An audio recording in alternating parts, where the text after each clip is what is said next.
l'opposition sénégalaise a clairement montré ses limites. Elle s'est prise dans son propre piège et n'inspire mieux, ne mérite aucune once de confiance des Sénégalais. Elle s'est adonnée à un jeu de dupes et s'en mord aujourd'hui les doigts. Dans leur propre camp, en voulant éliminer des partenaires, ils ont usé de subterfuges qui montrent au grand jour leur véritable visage. Et les masques ont fini par tomber. Que faut-il attendre d'un clan de manipulateurs et calculateurs politiques qui surfent sur la détresse des Sénégalais, faisant croire qu'ils se battent pour le peuple, alors que le crypto personnel teinte majestueusement chaque acte, chaque geste, chaque pas posé par leur sein.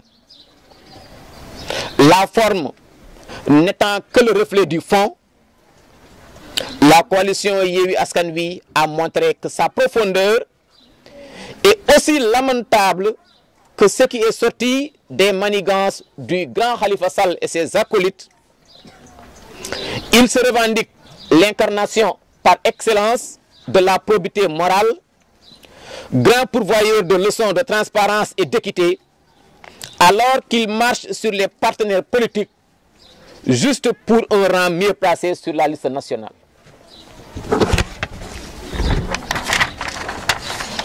Précipitation ou bêtise, qui sait? Ils se sont montrés indignes des Sénégalais, n'étant même pas capables de remplir correctement une liste électorale.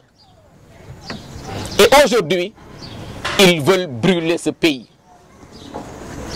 Mais ils auraient dû savoir que le principe éternel selon lequel nul ne peut se prévaloir de sa propre turpitude leur serait rigoureusement opposé par les Sénégalais. Cependant, nous comprenons aisément le soubassement de cette envie de pyromane. Mais qu'il pleuve ou qu'il neige, la confrontation aura lieu devant les juridictions compétentes et les avocats bien au fait de certains dossiers affûtent déjà bien leur plaidoirie, convaincus que Tabaski viendra. À vouloir éviter l'inévitable par des manipulations ridicules, en prenant ce pays que nous avons en partage en otage, certains leaders jouent aux petits délinquants. Heureusement que la maturité des Sénégalais est bien au-dessus de ses espérances. Ce n'est plus ce peuple qui se laisse facilement berner par des sans-vergognes qui n'hésiteront devant rien pour la prise en compte. A compris que la mort de ses fils lors des manifestations de ce clan n'entraîne un seul sentiment d'émoi et de compassion chez eux. Ils préfèrent plutôt organiser des sabars et créer des mélodies au rythme de casseroles. Au même moment, les familles des victimes enterrent leurs enfants.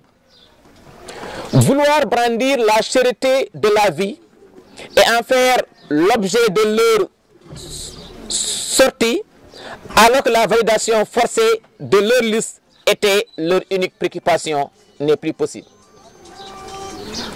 C'est à se demander si c'est à partir du 23 juin que la vie est devenue chère au Sénégal.